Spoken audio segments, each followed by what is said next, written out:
Nagaan Waaqayyoo isiniif haa ta'u qulqulloota saba Waaqayyoo wal'aansoo ammaa keessaa immoo isa olaanaa dhalli namaa hundumtuu itti saaxilamaa ta'e walii wajjiniin ilaaluu yaalla.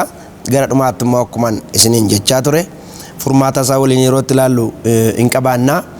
Rakkoo jaarraa tokkoffaa kutaa darbe keessatti waliin ilaalle keessaa inni tokko oolmaadha waliin jenneetu turre. Oolmaan jireenya ilmaan namaa keessatti amala namaa bocuu irratti, kaaraakterii namaa bocuu irratti, waan value itti kennamuu qabu itti kennuu irratti, akkuma kanallee yoo gara miidhamaatti geesses miidhuu irratti iddoo olaanaa qaba. Midhaanumti illee iddoo dhaabate qabaata murteessa.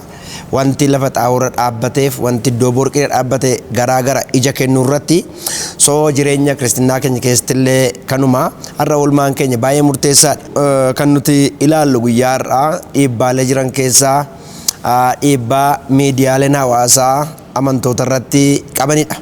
Actually amantoota duwwaa miti dhala namaa akkamirratti iyyuu excessive use of medias rakkoolee garaa akka isaan qaban saayintistoonni hin kaa'u. Yeroo lafarratti ilaallus dhugaadhuma keessumatti gara amantootaatti yeroo finnu garuu miidiyaaleen hawaasaa paartii yookaan gama gaarummaa qaban hedduu yoo qabaatan illee miidhamni isaanii baay'ee guddaadha. Akkuma isin beektan miidiyaan hawaasaa odeeffannoo hatattamaa argachuudhaaf baay'ee nama gargaara. Barnoota garaa argachuudhaaf baay'ee nama gargaara. Dhugaa qaban dhala namaa biraan gahuudhaaf baay'ee nama gargaara. Nutillee kun kanuma godhaa jirra. Miidiyaaleen hawaasaa informationii barbaachisaa wal jijjiiruudhaaf baay'ee nama gargaara. Namootaan gargar fagoo jiran walitti dhiyeessuudhaaf nama gargaara. Kutaa addunyaa kanarraa isa kan biraa keessa jiru dhiyootti argachuudhaaf baay'ee nama gargaara. Aadaa gaarii wal jijjiiruudhaaf baay'ee nama gargaara. Uniformitiidhaaf baay'ee nama gargaara. Miidiyaaleen hawaasaa kanaaf kan kana hin jedhamne faayidaa guddaa qaba. Dhimma gama miidhama isaatti gaafinnu garuu soorti goonee kan nu ilaallatu gofa keessaa seccaanee ogummaadhaan hin fudhannu taanaan billaa baay'eef summii baay'ee of keessatti qabatee adeema miidiyaaleen hawaasaa.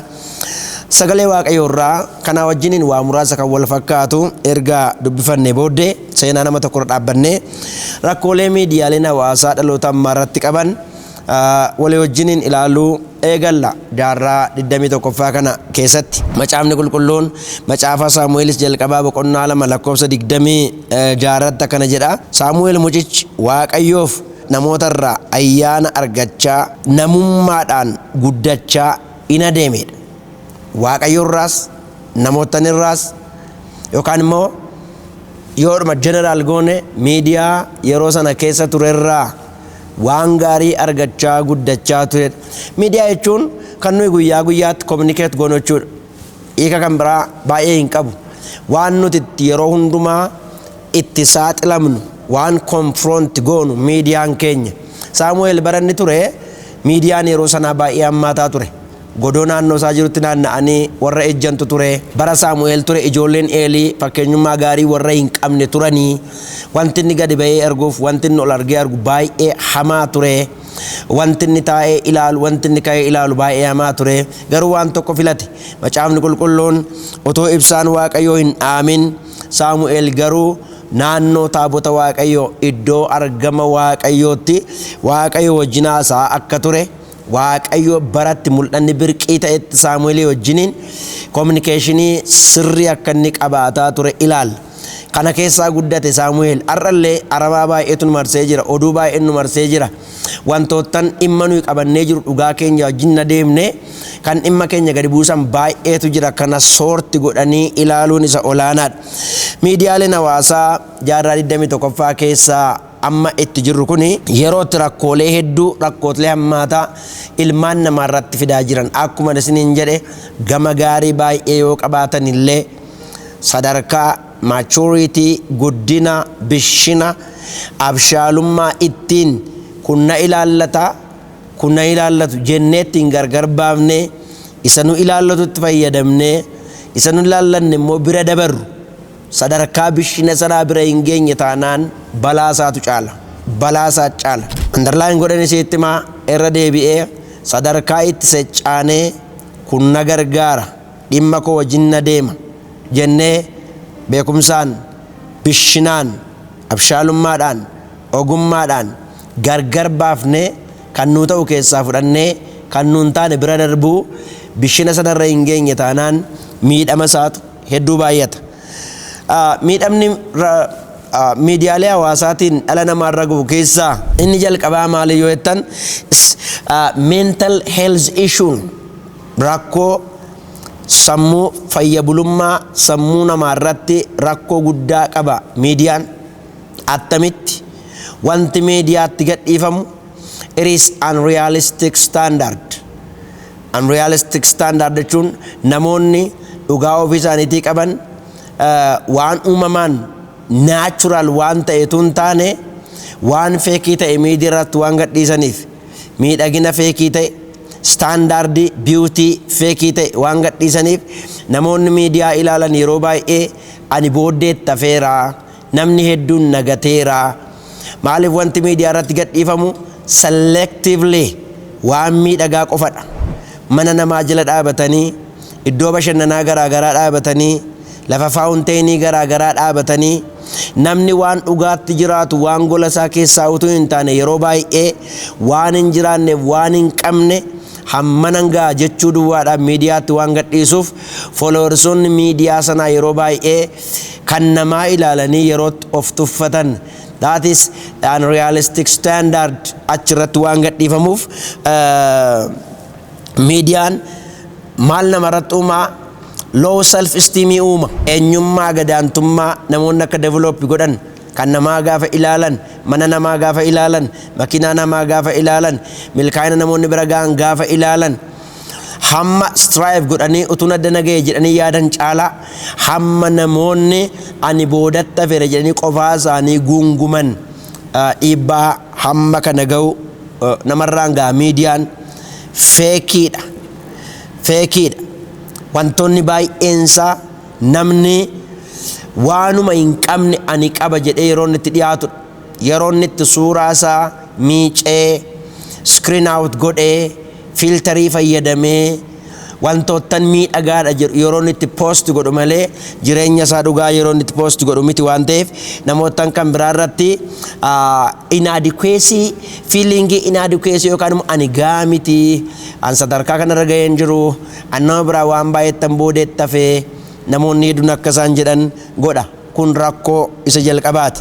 Rakkoonni lammaffaan miidiyaan hawaasaa har'aa dhaloota kanarraa gahaa jiru cyber bullying jedhama. Cyber bullying jechuun internetiin kun namoonni yeroo waa post godhan sadarkaa itti komentii isaaniif kennamu dandamachuu hin dandeenye irra jiru taanaan hamma of ajjeesanitti isaan geessisa. Hamma of ajjeesanitti namoonni komentii gaafa godhan identity isaanii dhossanii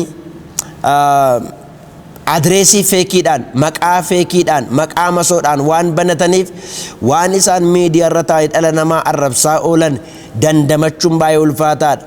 Fuulaa fuula taa'anii fuulaa fuula dhaabbatanii walii wajjin haasa'anii sadarkaa waliin galle irratti waan ta'eef harka dudduubaati waan ta'eef harka lafa jalaati waan ta'eef namni waan fuulaa fuula nama sanaa wajjin haasa'uu hin dandeenye irratti wanti inni miidhamu baay'ee olaanaadha. That is cyber bullying.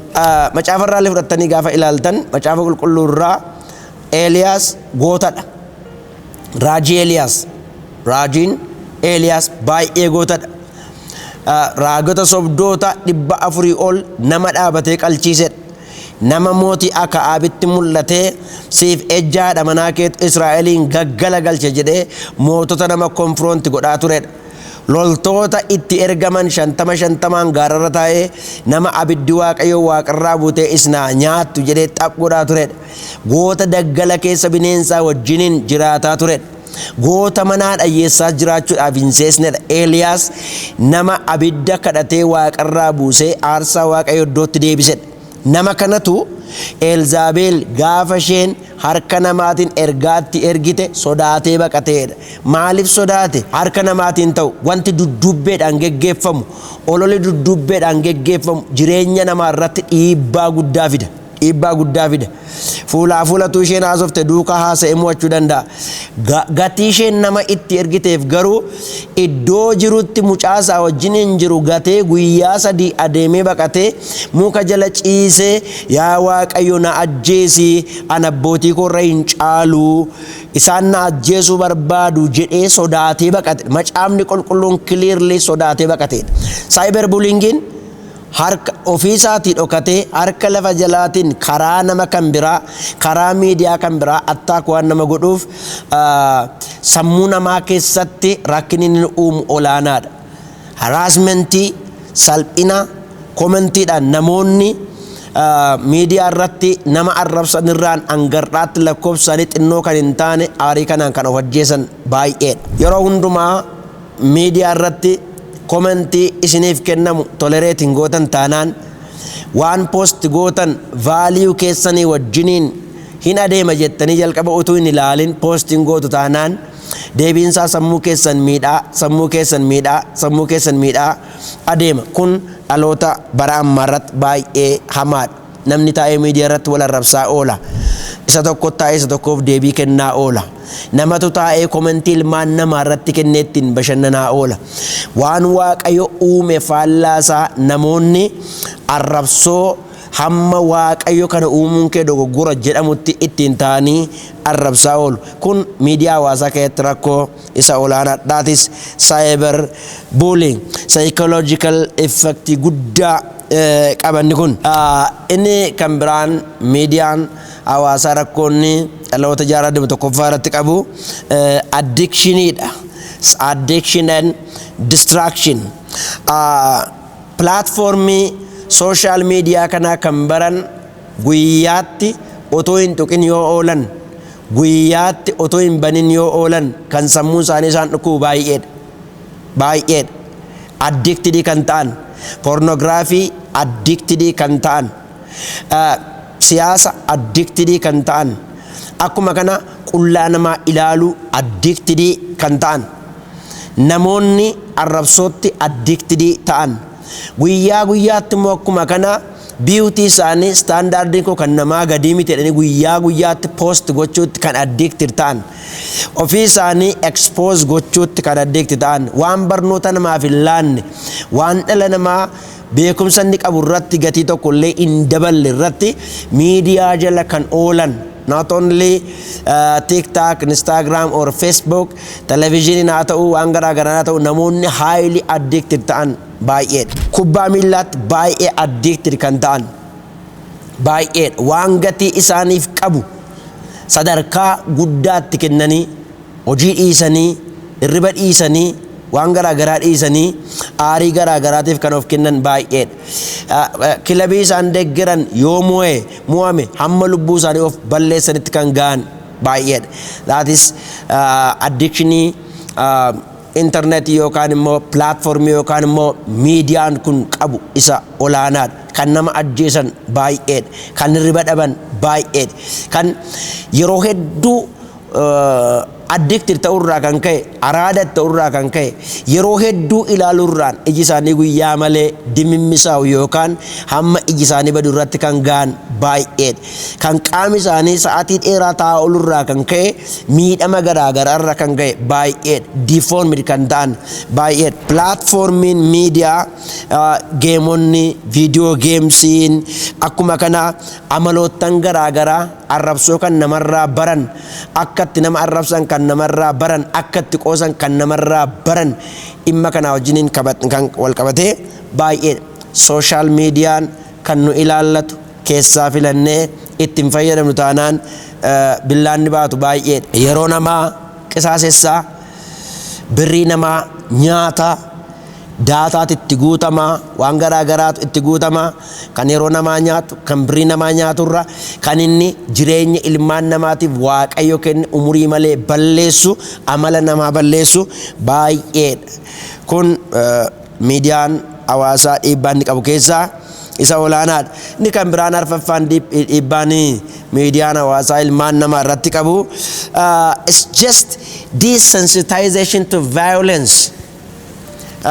Namni dur garaa walii laafa nama kufe tokko utuu zariin ilaalin utuu qomoon ilaalin utuu muriin ilaalin nama ta'uu isaa duwwaa itti dhagaame yerootti mana yaalaatti fuudhee fiigu yerootti bishaan itti qabu yerootti gargaarsaaf waan humni isaa danda'e dhalli namaa dhala namaatiif godhu ture baroottan otoo teknooloojiin hin babal'atin dura jiran amma garuu namni du'a namaa baay'ee shaakalaa platformii kana irratti yookaan miidiyaa kana irratti kan du'e baay'ee argeera kan du'atti nama geessu baay'ee argeera kanaaf qooda nama du'aa jiru fuudhee mana yaalaatiin ga'u balaa konkolaataatiin kan dhiiga dhangala'aa jiru qooda mana yaalaatiin ga'u jalqaba salfii duukaa ka'ee waraabee platformii miidiyaa irra oolchachuudhaaf fiiga du'a garaagaraa argaa waan ooleef adapt godheera desensitize ta'eera senseless ta'eera jechuudha miira namaaf dhabeera akka fakkeenyaaf ogeessonni fayyaa baay'een isaanii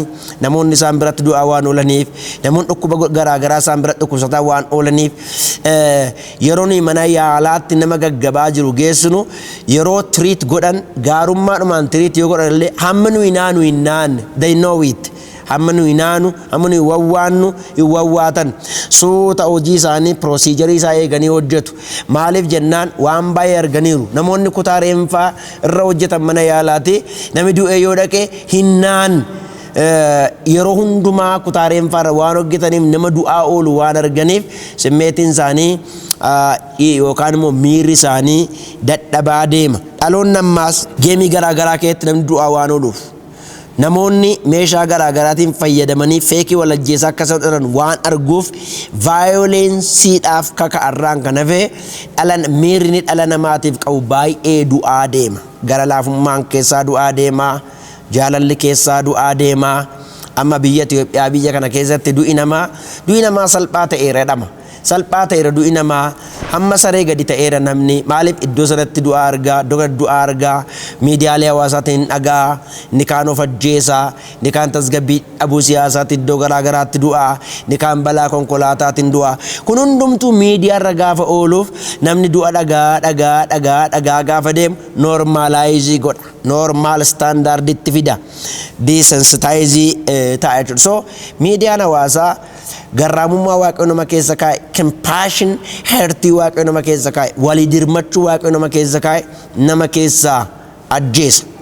keessaa ajjeesa macaafni qulqulluun Yesuus Kiristoos waa'ee namicha gaarii Samaariyaa sanaa gaafa dubbatu akkana jedhe namoonni responsible ta'an lubii achirraan goree ittiin gorin darbee leewiin achirraan goree ittiin gorin darbe nama wanbadeen tumee du'aaf jireenya gidduu godhee dhiise sana akkanattiin darbee namni Samaariyaa ta'u garuutu achirraan darbaa jiru itti goree madaasaatti qoricha naqee kaasee harree isaa irra kaa'ee mana yaalaa iddootti tiriit ta'utti geessee jedha so gara laafummaan garraamummaan nama keessa akka inni jiru macaafni qulqulluun dubbatu nama kee jiraachuu akka inni qabu macaafni qulqulluun dubbatu miidiyaan hawaasaa garuu tooraan ilaallu taanaan miidiyaan hawaasaa garuu xiyyeeffanneen ilaallu taanaan dhala namaa keessaa miira garaa walii laafuu miira wal jaallachuu miira walii wajjin jiraachuu nama keessaa balleessaa deema so yeroo miidiyaa hawaasaa fayyadamnu duudhaalee macaafni qulqulluun ilmaan namaatiif kenne iddootti naaf eegaa jira waanan itti fayyadamuufan fayyadamaa jira yeroo koo hin qisaasessu horii koo hin qisaasessu sammuu waaqayyo dhugaan ittiin jiraadhu naa kenne kana jalaa hin adoochu hamma kamittan fayyadamuu qabaa waan jedhu gadabiitti gochuun limit gochuudhaatti adeemuun baay'ee murteessaadha paartii lammaffaa kutaa kan biraasaa miidhaa dhiibbaan hawaasaa amantootarraa yookaan dhala namaarraa ga'u kutaa itti aanutti waliin ilaalla kanaaf obboloota koo firoottan koo miidiyaa kana YouTubii kana ilaalaa kan jirtan barnoota kana faana faradaa kan jirtan yeroo hundumaa miidiyaa hawaasaa gaafa fayyadamtanii to what extent I must use it inni jedhu hamma kamittan itti fayyadamuu qabaa eessa ga'een dhaabachuu qabaa miidiyaa hawaasaa maaliifan fayyadamuu qabaa maaliifan fayyadamuu hin qabu yeroon ilaalu attamittan abshaalummaadhaan calaleetta deemuu qabaa keessumatti dargaggoonni jettanii akkasin ilaaltan jaalala gooftaatiin isin gorsaa waaqayyo jireenya keessan mana keessan haa eebbisu waaqayyo barnoota kanaa ittiin gabbachuudhaaf ittiin Kiristoosiif jiraachuudhaaf itti iddoo guddaa ga'uudhaaf nuuf isiniif haa godhu maqaa gooftaa Yesuus Kiristoosiin eebbifama.